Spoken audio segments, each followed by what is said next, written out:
Epístola, né? É Novo Testamento. Depois dos 4 evangelhos, depois de Atos dos Apóstolos, começam as epístolas, começando na Epístola aos Romanos, seguindo pela 1ª e 2ª Coríntios, depois Gálatas e chegamos aos Efésios.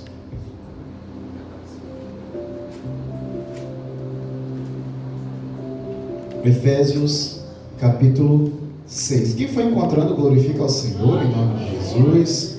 Oh, aleluia.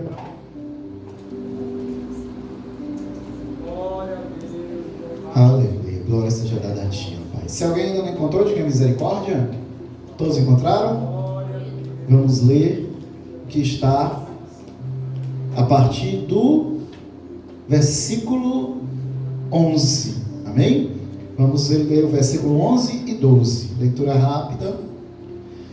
Vamos lá. Revesti-vos de toda a armadura de Deus, para que possais estar firmes contra as astutas ciladas do diabo.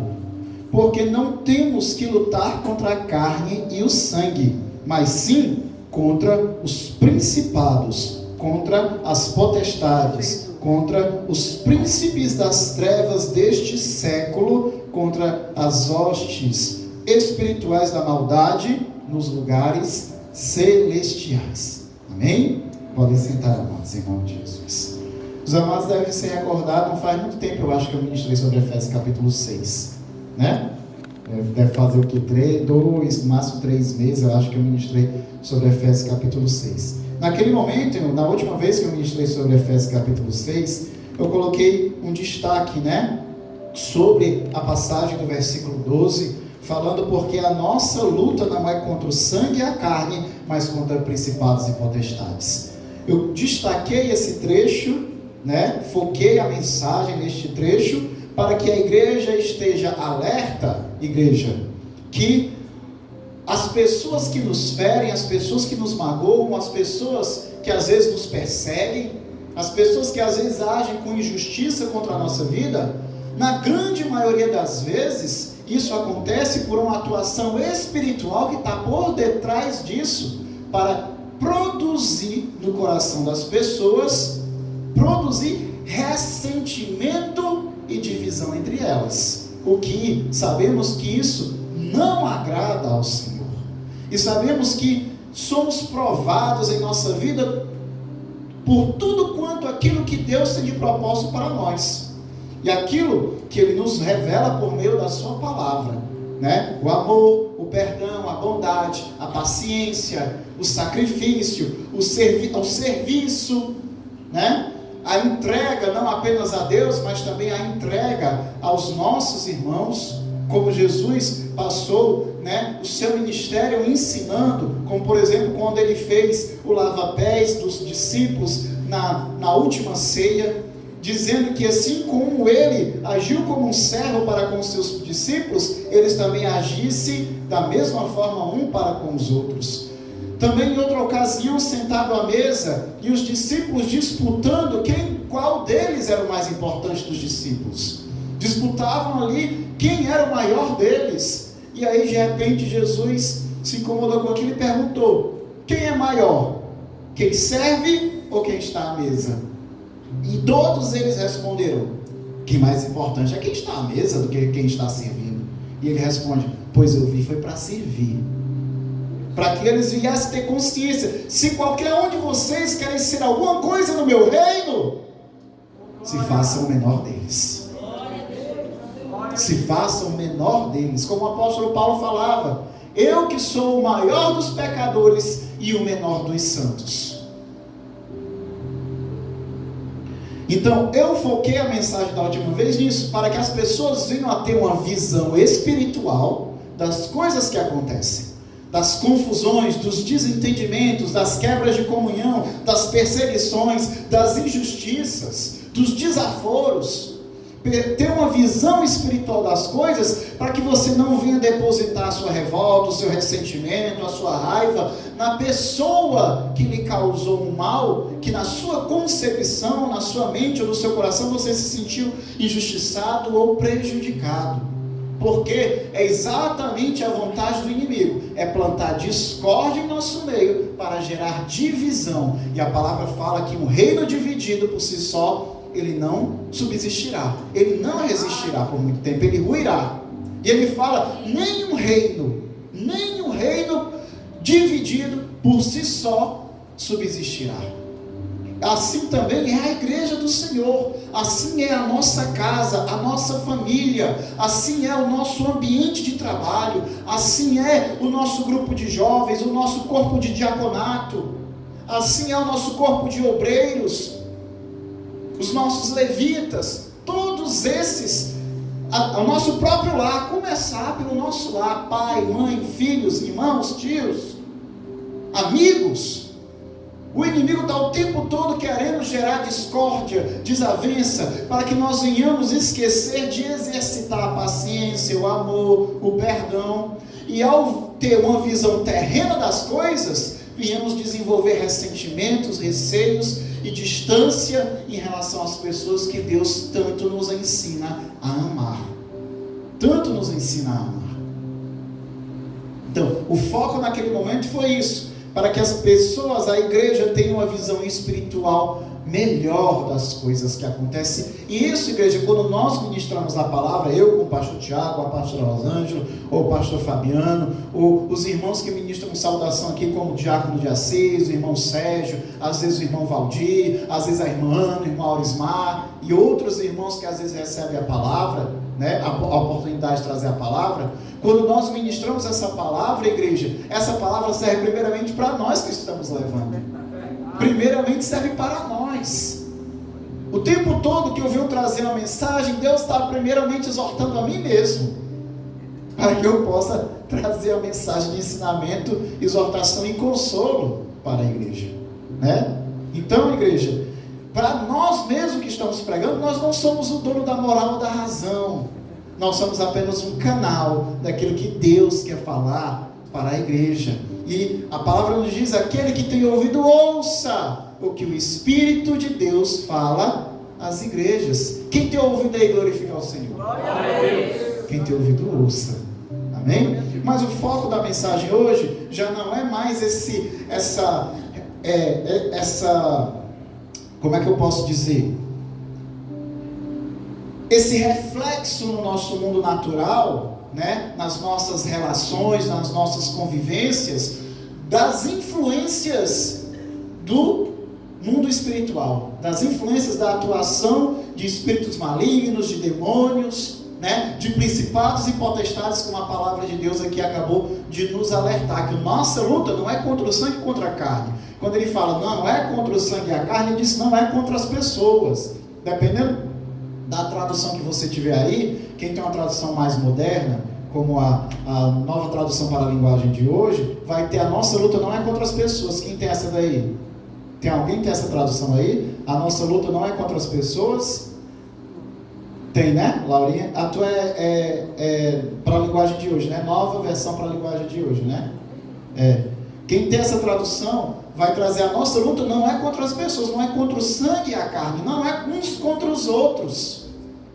Sim, contra os principados e potestades, contra os espíritos malignos que influenciam e atuam por detrás da atuação das pessoas. E olhe, observe bem, o inimigo não usa só os outros não, às vezes o inimigo nos usa também. Ninguém é melhor do que ninguém, para achar que só os outros são cirandados, só os outros são influenciados, só os outros são setados na mente e no coração. Para quem não sabe o que é seta, né? Acho que tem dois jovens ali, uma criança ali que eu não tinha visto ainda aqui. Seta é uma linguagem, uma figura de linguagem que a gente usa para ideias e sentimentos que o inimigo implanta na mente e no coração, que não são nossos, mas aqui foi o que o inimigo que eu falo é o diabo, é o Satanás. Ele colocou ali. Isso é seta, para quem não entende o que é, tá certo? Então, não é só os outros que são setados, não é só os outros que são usados pelo inimigo, influenciados pelo inimigo por espíritos maus, não. Nós também somos, porque ninguém é melhor do que ninguém. O próprio apóstolo Pedro, o apóstolo Pedro ele é considerado uma das 3 colunas da igreja, junto com o apóstolo João e com Tiago, irmão de Jesus. Esses 3 juntos eram considerados as colunas da igreja no primeiro século. E o próprio apóstolo Pedro foi cirandado pelo inimigo e chegou a ser usado por ele, quando ele tentou convencer Jesus a não ser crucificado, a não se sacrificar.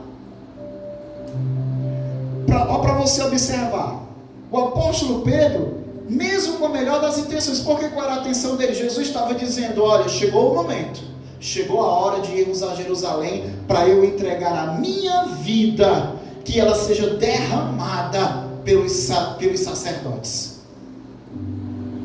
E aí ele diz: esse é o momento que eu tenho anunciado do meu sacrifício, da minha morte. E ele diz que todo o mal, todas as angústias que ele teria de passar, todo o sofrimento que ele deveria passar. O apóstolo Pedro começou a se inquietar e começou: não, Senhor, não aceita isso não, Senhor, tem misericórdia de ti mesmo e não permite que nada disso aconteça. O apóstolo Pedro, movido por uma boa intenção, o amor, o carinho, o zelo que ele tinha por Jesus, seu mestre, né, tentou mover o coração dele para que ele não se sacrificasse, sendo que sem o sacrifício de Jesus não haveria perdão dos nossos pecados, não haveria salvação para nós. Logo, a boa intenção de Pedro foi uma influência de Satanás para interromper o plano de Deus. Interromper o plano de Deus. E aí Jesus, quando ouviu o apóstolo Pedro falar isso, ele disse: para trás de mim, Satanás, arreda daqui, Satanás, porque tu és para mim escândalo e rocha de tropeço, pois tu não entendes das coisas de Deus, mas somente das dos homens. Ele repreendeu Satanás em Pedro. Repreendeu. Então, também nós podemos sofrer influência. Nós, às vezes, recebemos setas de ressentimento, setas de dúvida, setas de questionar quais são as intenções das pessoas. Olha, de igreja, nenhum de nós tem capacidade de compreender a intenção do outro.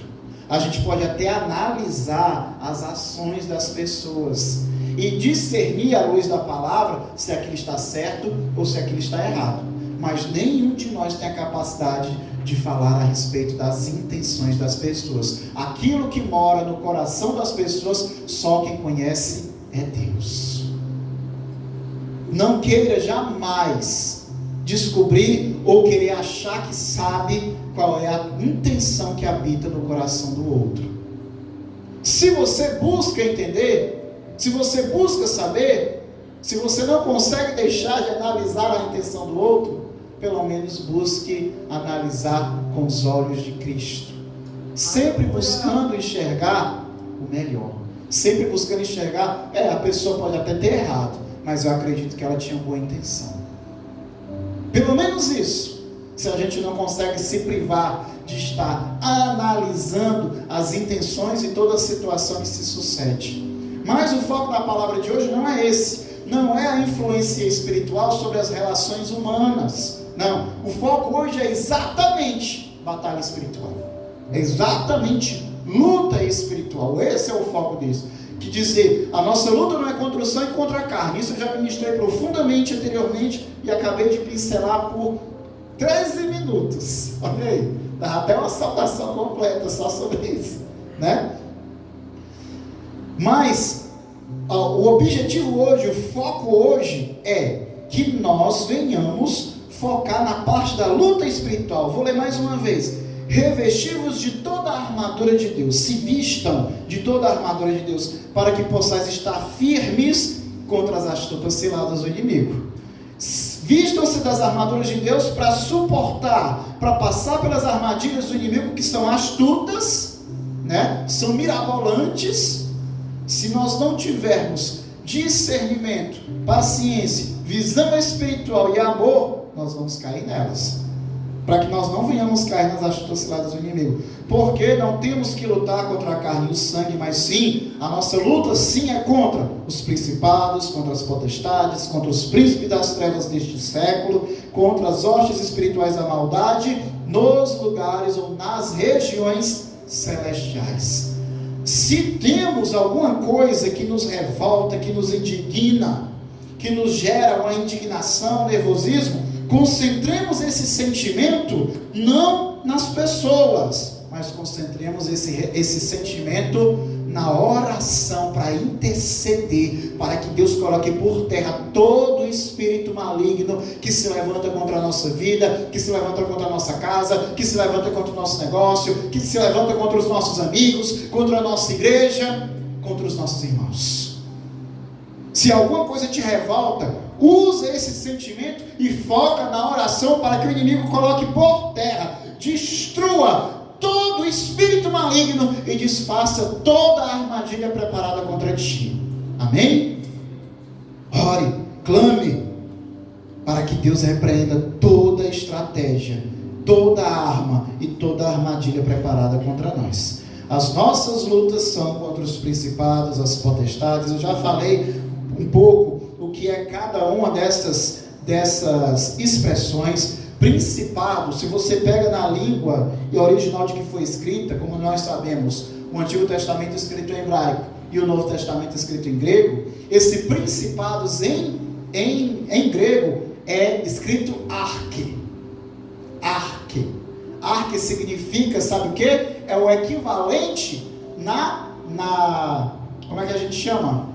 Hierarquia espiritual, né? Na hierarquia dos anjos nós temos o que? Os arcanjos, os serafins, os querubins, não é isso? A gente tem uma hierarquia de poder e autoridade, né? Os arcanjos, anjos de guerra, né? Os serafins são anjos de adoração, dotados também de grande glória, porque estão na presença de Deus constantemente. Os querubins, anjos mensageiros, né? São enviados para enviar mensagens, resposta aos profetas e aos patriarcas, como também aconteceu até mesmo com Maria e José, quando ela estava para conceber de Jesus. Amém, amados? Na hierarquia dos demônios, né, existe também uma hierarquia. Esse arque, que aqui é traduzido por principados, é o equivalente aos arcanjos na hierarquia demoníaca. É o equivalente aos arcanjos. Ou seja, quando fala de principados, a tua luta é contra os maiorais do reino das trevas. Potestades e os principados, ele atua em regiões. Ele atua em regiões específicas. Existem principados malignos, mas existem também principados de Deus. Onde, por exemplo, aqui na igreja, temos essa igreja aqui, esses muros, esse jardim, esse ambiente de adoração e de ensino da palavra. Isso aqui é um principado de Deus. Esse território pertence a Deus. Ele é soberano e reina sobre este lugar. Ele ordena, ele manda, ele reina aqui, ele opera aqui. Esse é o principado do Senhor. Mas se você for numa região numa área onde se fazem sacrifícios de animais, onde se fazem obras de feitiçaria, onde se fazem rituais para distorcer os sentimentos das pessoas ou conquistar riquezas e posições sem ter vindo pelo esforço ou pelo trabalho e pela justiça, esse principado pertence a quem? Pertence aos demônios. É uma região consagrada para a atuação espiritual maligna. E cada principado tem a sua entidade. Tem a sua entidade. Quem tem visão espiritual, por exemplo, a pastora Rosângela, ela já foi arrebatada. Já foi arrebatada ao céu há cerca de 25 anos atrás, né? E ela teve muitas visões. Existem principados pequenos, como eu falei, esse principado aqui é essas muralhas, por exemplo, né? Existem principados maiores, né? Tem, por exemplo, o principado, vamos dizer que o principado desse bairro do Vicente Pinzon. E a gente sabe que tem muita guerra espiritual aqui, não é verdade? Tem muita guerra espiritual aqui. Para quem não sabe, esse lugar aqui não é fácil fazer a obra, não. Não é fácil fazer a obra aqui não, nesse lugar não. Aqui tem um espírito muito forte de prostituição, de vício e o que muitos ignoram, de orgulho. É verdade. De orgulho, que é o pior, porque é o orgulho que não faz as pessoas se entregarem a Deus.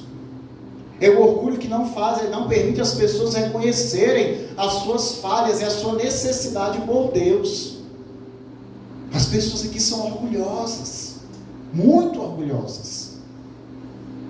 Então, existe essas 3 atuações, não são as únicas, mas são as que se destacam mais aqui, nessa região aqui do Vicente Pinzon, que compreende várias comunidades, né? Então, tem o principado do bairro do Vicente Pinzon, tem o principado da cidade de Fortaleza, tem o principado do estado do Ceará, tem o principado do Brasil, tem o principado das nações. E a pastora viu o anjo e o demônio que batalha, né, pastora? Por alguns dos países. A senhora viu dos Estados Unidos? Qual foi que a senhora viu? Da região da África. Da África, dos Estados Unidos. 3. Foram 3, né? Não me lembro agora da África, dos Estados Unidos. Cada um no seu trono. E cada um com um aspecto diferente. Diferente. Né? Da África era a cabeça de tigre. Com a cabeça de tigre. E o era a cabeça de águia. De águia.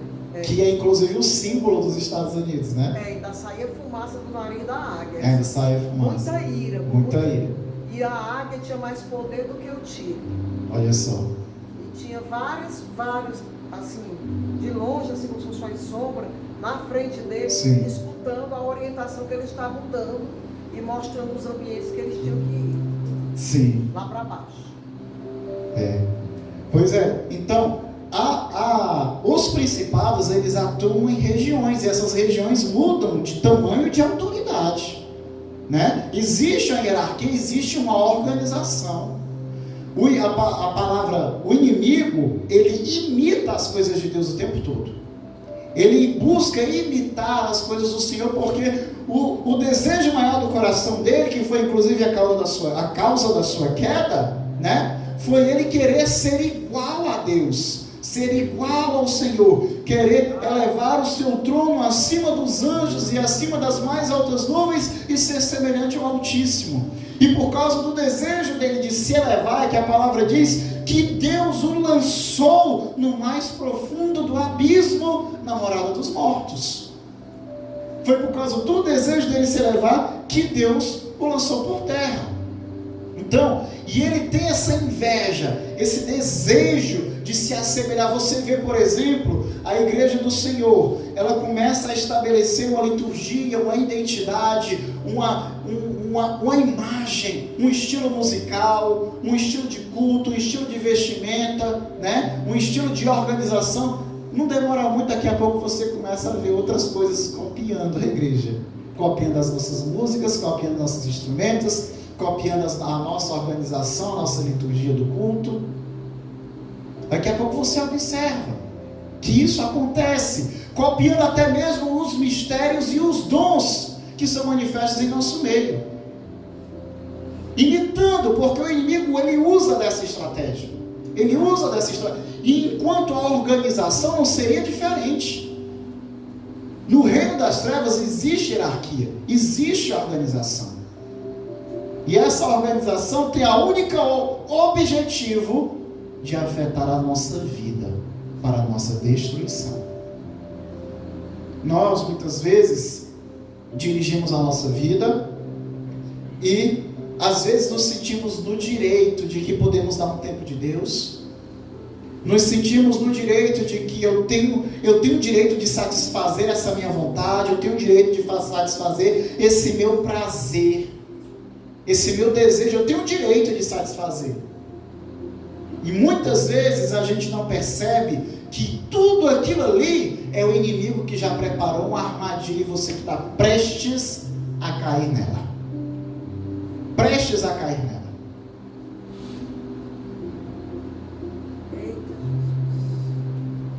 Não podemos permitir que o inimigo venha prevalecer contra a nossa vida. Revestivos de toda a armadura de Deus para que possais estar firmes contra as astutas ciladas do inimigo. Eu vou já falar sobre o que quais são as armaduras de Deus. Vou já falar sobre isso daí.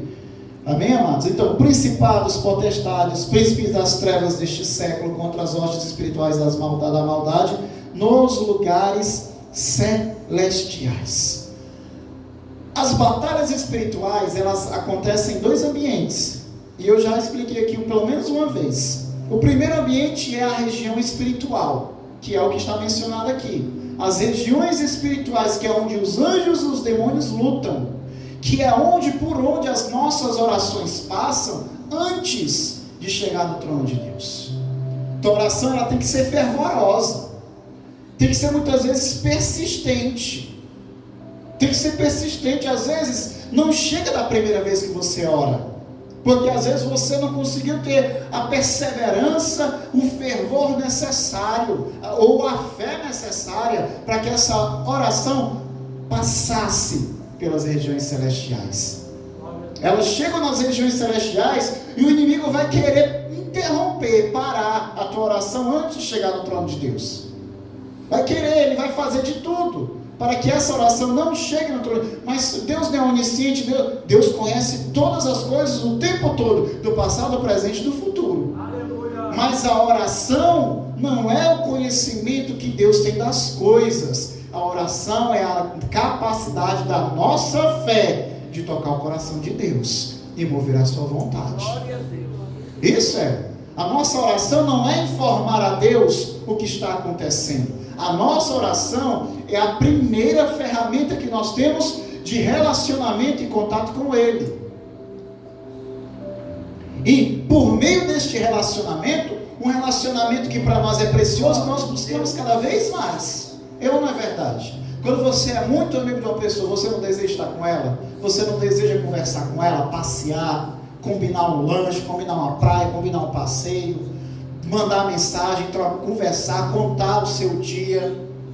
Quando você está apaixonado por alguém, você não deseja estar perto o tempo inteiro. A nossa relação com Deus é semelhante tanto a um grande amigo que nós temos, quanto é semelhante a um pai maravilhoso, como também a uma relação mesmo de marido e mulher ou de namorados.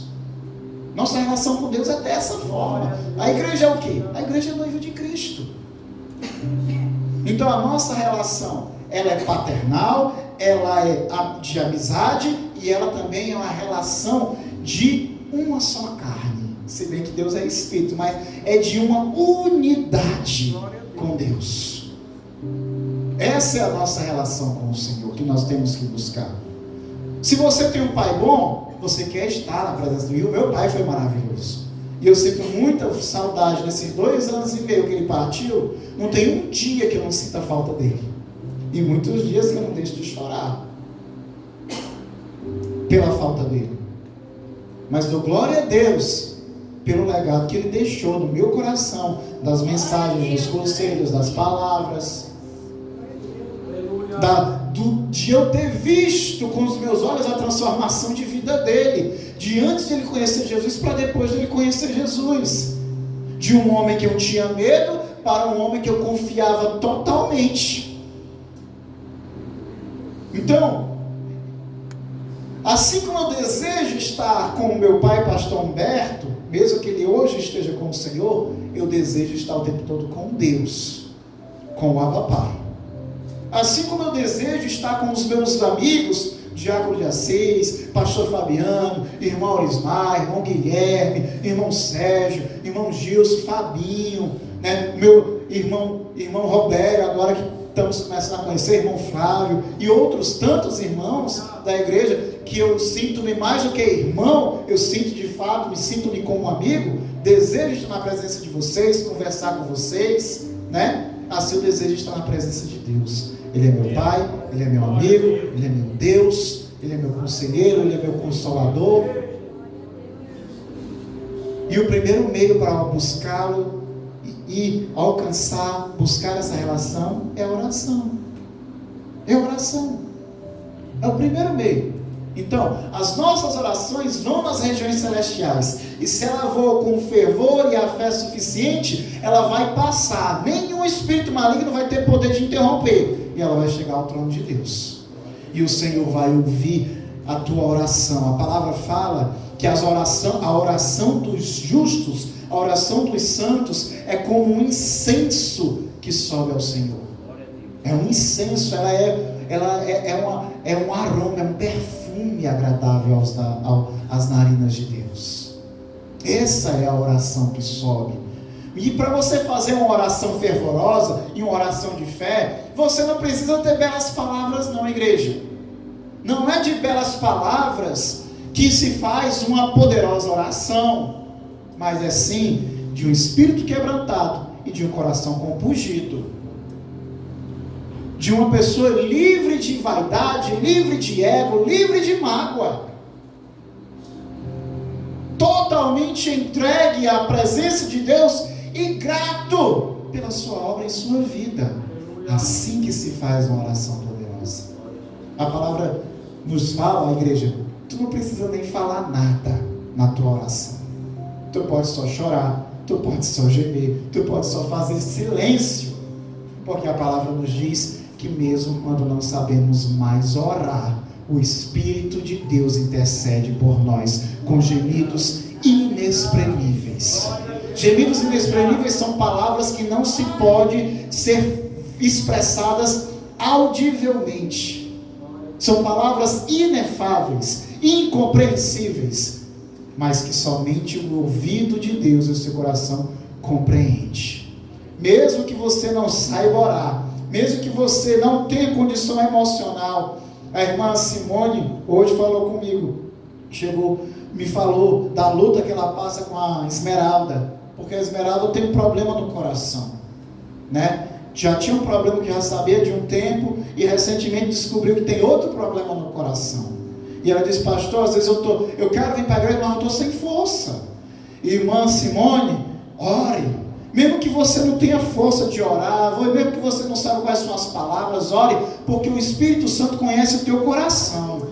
Ele sabe a tua necessidade, e Ele vai levar as tuas palavras e o teu coração à presença de Deus. Não são belas palavras, não são palavras bonitas ou eloquentes que fazem a poderosa oração. É o coração, o espírito quebrantado, o coração compungido, a vida, o pensamento livre de vaidade, de ego e de mágoa. A palavra nos diz que quando orarmos ao Senhor, primeiramente, perdoe. Quando você for orar, você primeiramente diz ao Senhor: Senhor, se tem alguma coisa no meu coração que eu esteja ferido ou magoado por alguma coisa que qualquer pessoa tenha feito contra mim, eu te peço, Senhor, que tu venha primeiramente ministrar o perdão no meu coração, e então que tu venha ouvir as minhas palavras. Quando orar, primeiramente, perdoe. Então, o primeiro ambiente das batalhas espirituais são as regiões espirituais, as regiões celestiais. Mas o outro ambiente em que acontecem as batalhas são a nossa mente, o nosso pensamento. E é aqui onde acontecem muitas batalhas espirituais. É aqui onde a carne luta contra o espírito e o espírito luta contra a carne. É aqui onde vem os desejos da carne e vem o teu conhecimento da palavra e da vontade de Deus. E nunca a vontade da carne e a vontade de Deus será a mesma coisa. Nunca. Porque a palavra de Deus fala que a carne e o espírito são opostos entre si. O momento em que acontecem as influências malignas sobre a nossa vida, nós não nos damos conta que Satanás está agindo naquele momento. Não conseguimos observar, no primeiro momento não conseguimos observar. Algumas pessoas depois de algum tempo conseguem porque começa a receber orientação, começa a meditar nas coisas, a pensar, a ler a palavra, a orar, e aí começa a adquirir uma visão espiritual mais ampla das coisas e começa a enxergar a atuação espiritual maligna. E aí já começa a agir de forma diferente, com mais sabedoria, né? Mas outras pessoas, e talvez a maioria, nunca conseguem enxergar. Sabe por quê? Porque ficam cegados pelo ego. Verdade. Ficam cegados pela mágoa. Ficam cegados pelo sentimento de revolta. Ficam. Igreja, recentemente, eu e a pastora Rosângela e algumas lideranças aqui da igreja, né, de diáconos, de líderes de jovens, nós temos discutido muito sobre rebeldia, né? Porque tem acontecido alguns episódios de rebeldia de uns meses para cá, né? E que a gente tem tentado conduzir com habilidade, com paciência, e em algumas áreas está fazendo efeito, outras áreas a gente não sabe ainda se está fazendo efeito, mas a gente está tentando conduzir da melhor forma possível, sempre com zelo pelas coisas de Deus e com amor pelas ovelhas do Senhor, né?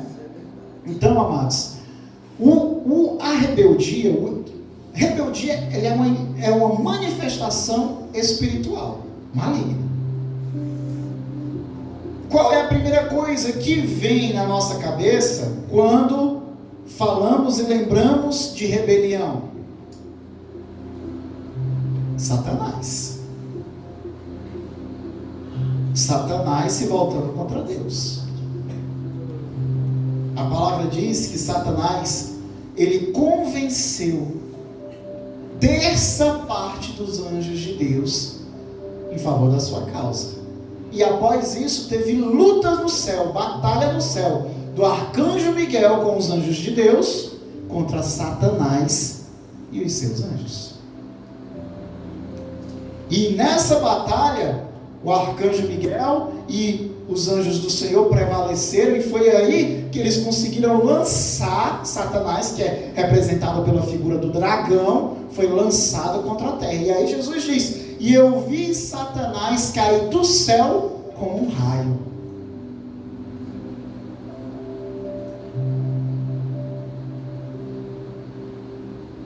A primeira coisa quando se fala de rebelião vem a memória do que Satanás, de como Satanás agiu.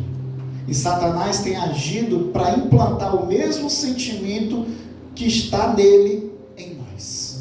Ele conseguiu corromper terça parte dos anjos. Ele conseguiu convencer Eva a desobedecer a ordem de Deus para não comer do fruto da árvore da ciência do bem e do mal. Consequentemente, Eva convenceu seu marido Adão a comer do mesmo fruto, e por causa disso chegou a morte e a condenação sobre a vida de toda a humanidade.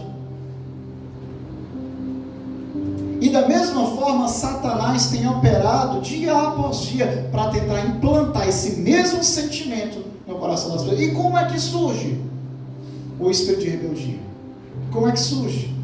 Ele surge de uma brecha. Como tudo que é maligno em nossa vida acontece. Toda atuação espiritual maligna, ela parte de uma brecha.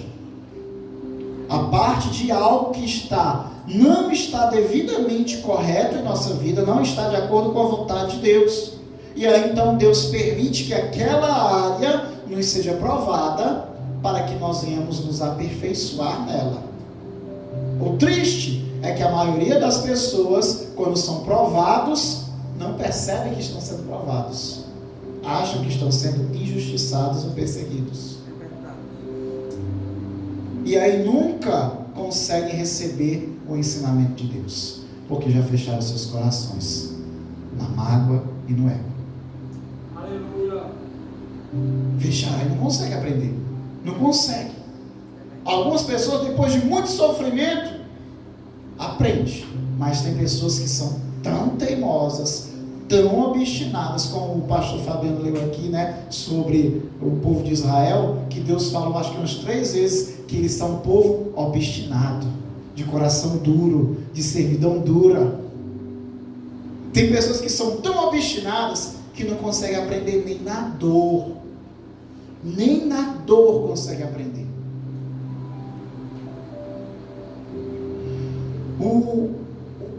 Toda atuação espiritual maligna na nossa vida parte de uma brecha. Se eu sou tentado, por exemplo, na sensualidade, é porque eu tenho fraqueza nessa área. Eu tenho fraqueza nessa área da sensualidade. Se eu não tivesse fraqueza, eu não seria provado nisso. Se eu, como homem, tiver uma fraqueza em relação a mulheres, né? O inimigo vai usar mulheres que me são interessantes, que me são atraentes, para tentar dominar a minha mente e, por fim, dominar meu coração. Mas se eu não tenho fraqueza, eu que sou um homem casado agora, né? 2 anos de casado. Eu sou casado com a irmã Marcela, morto de apaixonado por ela, que ela morre de vergonha quando eu falo essas coisas, né? Só enxergo ela na minha vida e mais ninguém. O inimigo não vai procurar me tentar nisso daí, não. Não vai. Porque ele sabe que ele vai perder tempo, igreja. Ele vai perder tempo. Agora, se a minha fraqueza é a paciência, aí ele vai botar um bocado de gente para testar minha paciência. Se a minha fraqueza é guardar mágoa, aí um monte de gente vai me decepcionar. E olha, já falei aqui antes, vou dizer de novo, igreja, se prepare, viu? Porque você ainda vai se decepcionar muito na vida. Pastor, isso é coisa que você fala, pastor. Era para o Senhor estar me dando esperança. A esperança está em Cristo, que deu a vida dele por ti, que te lavou dos pecados com o seu sangue e comprou a entrada para ti no reino de Deus. Essa é a tua esperança. Porque ele diz que no mundo é aflição, no mundo é prova. E olha, igreja, tu vai se decepcionar muito na vida, viu? Tu vai. Se prepara para isso. Se prepara. Que tanto tu vai se decepcionar muito na vida, como tu também ainda vai decepcionar muita gente. Não é só os outros que decepcionam a gente, não. A gente também decepciona muitas pessoas. O que eu espero, o que eu acho também que é o que Deus espera, que no dia em que eu me decepcionar com alguém, o amor de Cristo habite tão profundamente, tão forte no meu coração, quando eu me decepcionar com alguém, eu consiga perdoar. Pastor, eu estou todo decepcionado com o Paulo. Meu Deus. E a minha esperança também é que no dia em que algum dos irmãos se decepcionarem comigo, a igreja me ama o suficiente para me perdoar. Glória a Deus. E me fortalecer. Glória a Deus. Porque decepcionar a igreja é da nossa natureza humana. Ninguém é como a gente quer. Nem a minha mãe é como eu quero, por mais que eu admire ela. Nem a minha esposa Marcela é como eu quero, por mais que eu admire ela. E olha, eu passei, foi tempo pensando, sério, será que vale a pena? Vamos pesar aqui os prós e os contras. Vamos pesar aqui, Senhor. Será que eu estou preparado para assumir essa bronca até o último dia da minha vida? A gente pesa, a gente observa, a gente medita, e aí a gente conclui que o amor pesa mais do que todas as coisas. Que minha mãe não é como eu quero, a minha esposa, por mais que eu ame, por mais que eu admire as qualidades, por mais que eu observe o quanto ela cresceu nos últimos anos, né? A minha esposa não é como eu quero. Tem uma coisa que me incomoda muito: essa mulher quer fazer faxina todo dia em casa. Essa mulher não pode deixar a louça suja 5 minutos na pia. É uma mania de limpeza tremenda. E eu tenho que entrar junto, né? É uma mania de limpeza tremenda, né? E, então, ninguém é como a gente quer, irmão. Ninguém é. Eu gostaria que alguns irmãos falassem mais mansamente. Alguns irmãos que só falam exaltado, né? Eu gostaria que outros irmãos tivessem mais atitude. Né? Fosse mais ousado na obra do Senhor, né? Tem uns irmãos que a gente tem que estar empurrando. Vamos lá, irmão, fazer a obra. Vamos lá, meu irmão. Vamos lá. Deus em primeiro lugar. Deus em primeiro lugar, vamos. Meu irmão, vou entrar para ajudar, não. Eu vou. Eu gostaria que tivesse uns irmãos que não dessem tanta desculpa para não fazer a obra de Deus. Tem uns irmãos aí que tudo que a gente pede, mas eu trabalho. Todo mundo que faz a obra de Deus aqui trabalha. Mas a diferença é que uns têm boa vontade para fazer e outros não têm boa vontade para fazer. Né? Eu gostaria muito, mas as pessoas não são como eu quero. Eu tenho esperança no Senhor que Deus vai nos preparar e capacitar cada vez mais. E a gente vê aqueles que crescem e a gente glorifica a Deus por isso. A gente glorifica a Deus por isso. A gente vê aqueles que qualquer pancadinha que leva, quer retroceder, quer desistir, quer parar, quer cair. E a gente vê aqueles que levam porrada uma atrás da outra, mas está ali de pé marchando. Isso não é força nossa, é força do Espírito Santo de Deus. É para a glória do Senhor. Então, o outro ambiente são os pensamentos. A luta da carne e do espírito, a luta dos desejos da carne contra o nosso entendimento da palavra e da vontade de Deus. E cabe a nós saber qual dos dois lados nós vamos dar mais força. Como a pastora Rosângela já usou aqui de analogia. Se você pega 2 pitbull, você deixa um 10 dias sem comer, e o outro você alimenta todo dia. Aí depois você solta os 2 e bota os 2 para brigar. Quem é que vai vencer essa luta? Quem está passando fome ou quem está alimentado todo dia? E a pergunta é: nós estamos alimentando o espírito ou estamos alimentando a carne? Essa é a pergunta. Porque eles lutam. A palavra de Deus fala: o espírito luta contra a carne e a carne contra o espírito, pois são opostos entre si. Você está alimentando mais a carne ou está alimentando mais o espírito? Glória a Deus. Tinha uma novela na Record, aquelas novelas cristãs bíblicas que tinha, né? Tinha uma novela que foi a novela que era sobre a história de Jesus. E ela fazia uma representação do inimigo, de Satanás, nessa novela, né? E ele mostrava nessa novela, quando Jesus estava pregando, o Satanás chegava aqui no ouvido dos fariseus e começava a cochichar no ouvido dos fariseus. Começava a cochichar no ouvido dos fariseus, falava. E aí daqui a pouco o fariseu se levantava cheio de ódio e começava a querer questionar Jesus, começava a querer colocar Jesus em situações difíceis de responder, começava a querer se levantar contra os discípulos de Jesus, né? Isso é o quê? Isso aí é seta do inimigo, igreja. É seta, é assim que ele trabalha. Ele vai influenciando, colocando e implantando em nós coisas que não são nossas, mas são dele. Pastor Fabiano também falou aqui sobre Filipenses 2. Tende em vós o mesmo sentimento que há em Cristo Jesus. Porque ele, sendo Deus, não quis por usurpação ser igual a Deus. Ao contrário, a si mesmo se esvaziou e assumiu a forma de servo, reconhecido em figura humana, na semelhança da nossa carne. A si mesmo se entregou e foi obediente até a morte e morte de cruz.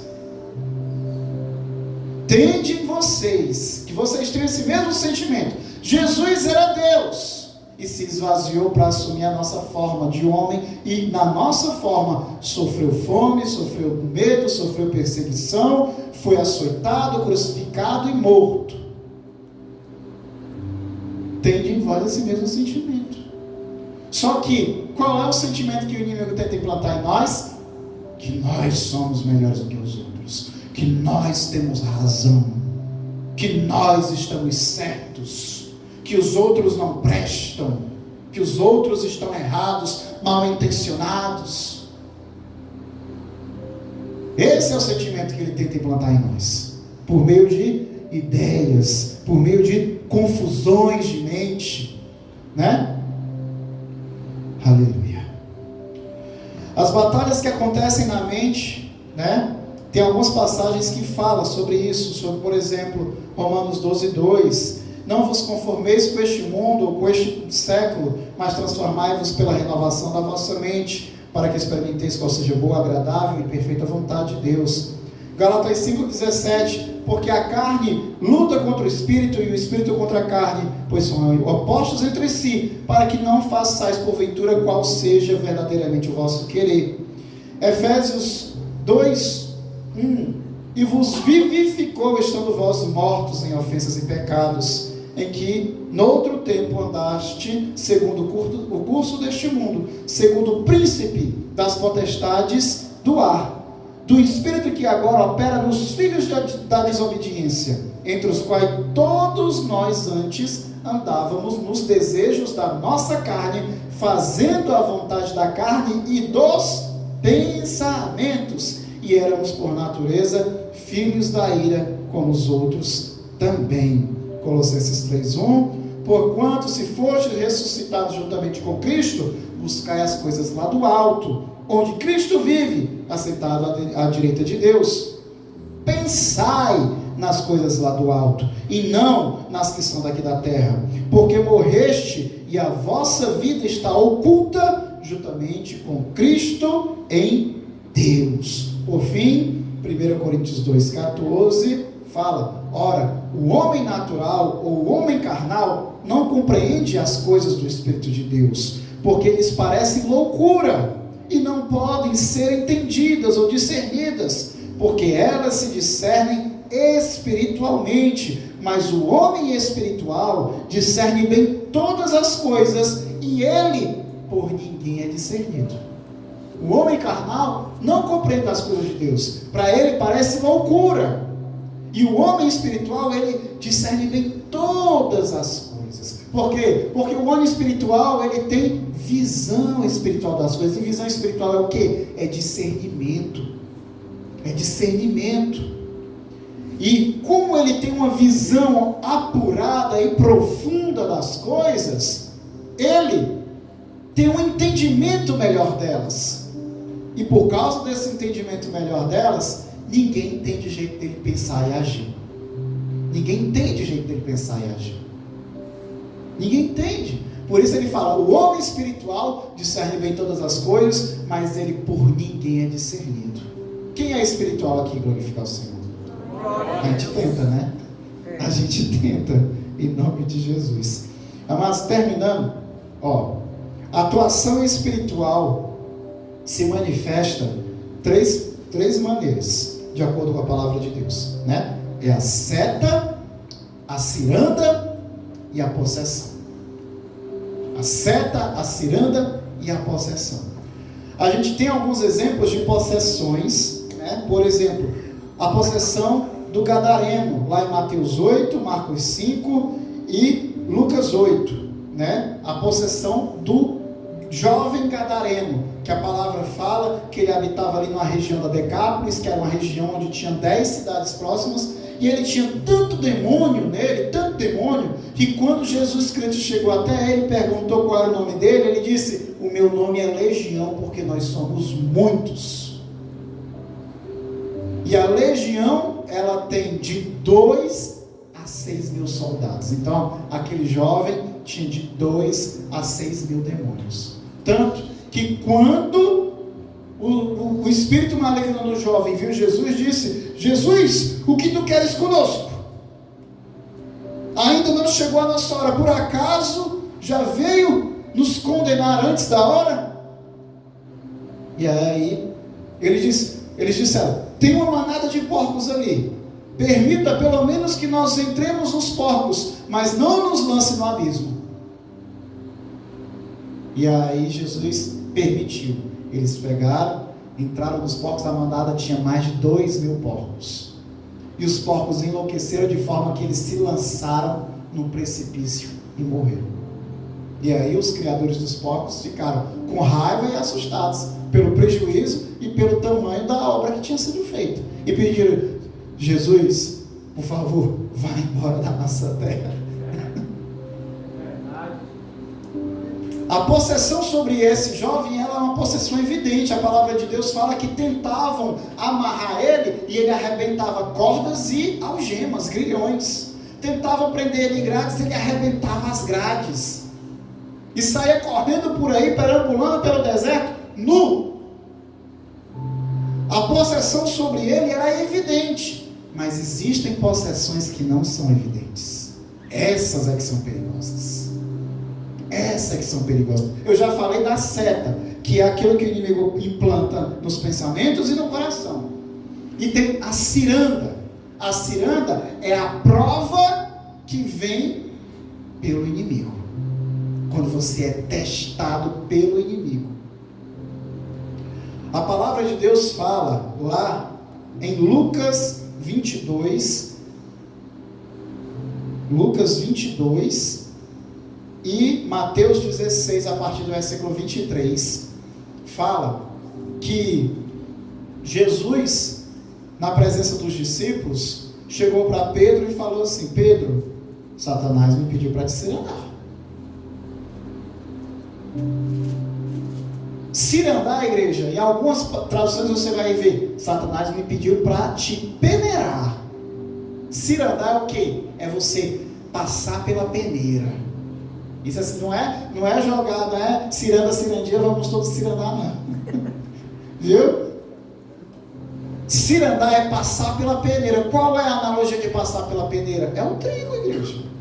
O trigo passa pela peneira. O trigo, quando está maduro, a folha dele, a casquinha dele fica amarela, seca e começa a sair.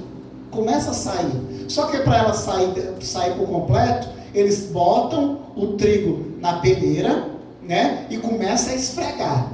Esfrega o trigo. Aí quando eles começam a esfregar, o grãozinho do trigo vai caindo pela peneira e a folha do trigo fica em cima. A palha do trigo fica em cima. Aí eles vão... Tem uma hora que, para certificar que tá todo o trigo foi aproveitado, só ficou a palha na peneira, eles batem na peneira. Para cair todo o trigo. Era isso? Essa foi a analogia. Olha, Satanás me pediu para te peneirar. O que é isso? Satanás pediu, que vai te passar na peneira, vai tirar o que presta e o que não presta vai ficar. Mas aí Jesus viu que Pedro não estava pronto para aquilo. Ele disse: eu, porém, intercedi por ti. Pedro ainda não estava pronto, porque Jesus conhecia o coração de Pedro. Eu, porém, intercedi por ti. Porém, quando tu se converter, confirma os teus irmãos, edifica os teus irmãos. Às vezes a gente é cirandado, igreja. Você está preparado para isso? É espremido, é esfregado, não é, meu filho? Não é gostoso, não. Dói.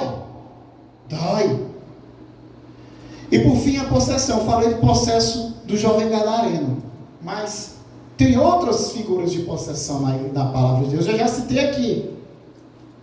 Jesus, quando disse que ia entregar o seu corpo para sacrificar em Jerusalém, Pedro se levantou para dizer: tem misericórdia de ti mesmo, Senhor, não permite que nada disso aconteça. O que foi que Jesus respondeu para Pedro? De mim, Satanás, está repreendido, arreda daqui. Quando ele fala isso para Pedro, o que significa? Que Pedro estava possesso, movido de boas intenções, mas longe da vontade de Deus. O inimigo, ele distorce até mesmo as boas intenções, para que nós não venhamos fazer qual é a vontade de Deus. Eu fiz com tanta boa intenção, mas você fez com obediência.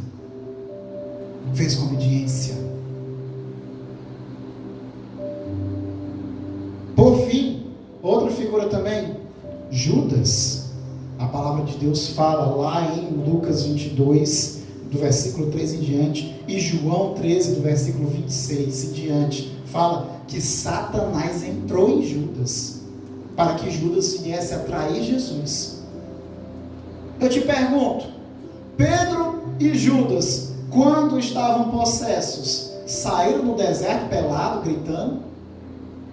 Arrebentavam algemas, cadeias? Falavam grosso? Virava o olho? Fazia garrinha com a mão? Não se estribuchava no chão, como a gente está habituado com possessões malignas. Essa possessão maligna a gente ora e Deus expulsa, o Espírito Santo de Deus expulsa. Agora, quem está com possessão por causa do orgulho, aí, meu irmão, esse não tem oração que funcione. Ele não se manifesta com virando o olho, fazendo garra, falado grosso. Ele se manifesta carregando mágoa, alastrando ressentimento, espalhando confusão e destruição. Às vezes parece uma pessoa maravilhosa, um grande amigo, e qualquer um de nós podemos estar sujeitos a isso. O orgulho é o maior inimigo das nossas vidas. É o maior inimigo das nossas vidas. Se nós não conseguimos nos livrar do orgulho, o inimigo não tem poder contra nós. Vou terminar lendo quais são as armaduras de Deus, porque essa nos protege contra as astutas ciladas do inimigo. Efésios 6,13. Portanto, tomai toda a armadura de Deus, para que possais resistir ao dia mau, havendo feito tudo, ficai firmes. Estai, pois, firmes, tendo cingido os vossos lombos com a verdade e vestido a couraça da justiça, calçados os pés na preparação do evangelho da paz, tomando sobre tudo o escudo da fé, com o qual podeis apagar todos os dardos inflamados do inimigo. Tomai também o capacete da salvação e a espada do Espírito, que é a palavra de Deus, orando em todo o tempo, com toda oração e súplica no Espírito, vigiando nisto com toda perseverança e súplica por todos os santos, e também por mim, para que me seja dada no abrir da minha boca a palavra com confiança, para fazer notório o mistério do Evangelho, pelo qual sou embaixador em cadeias, para que possa falar dele livremente, como me convém falar. As armaduras de Deus são 7 partes. Cingindo-vos da verdade. Então o que? Verdade. Vestidos da couraça da justiça. Justiça. Calçados nas sandálias da preparação do evangelho da paz, ou seja, paz. Quarto, como o escudo da fé para apagar os dardos inflamados do inimigo. Fé. Quinto, com o capacete da salvação. Salvação. Por que salvação? Porque a salvação nos traz o que? Gratidão. Saber que nós fomos alcançados pela salvação sem merecer, nos torna gratos a Deus. Quem é grato é mais humilde. Sexto, também trazendo a espada do Espírito, que é a palavra de Deus. Palavra de Deus. Leve a palavra de Deus. E sétimo, orando e vigiando em todo o tempo, com toda a perseverança, pelos irmãos e pelos pastores. Ou seja, vigiando e orando. Então é o que? Verdade, justiça, paz, fé, salvação, palavra de Deus e vigiando e orando. Quem recebe a armadura de Deus glorifica ao Senhor, medita na palavra, leva cada parte dessa armadura na tua vida, e em nome de Jesus, todo inimigo vai cair por terra diante de ti. Assim eu creio, e se a igreja também crê, a igreja diz amém. Glória a Deus. Vamos louvar o Senhor, vamos para adorar?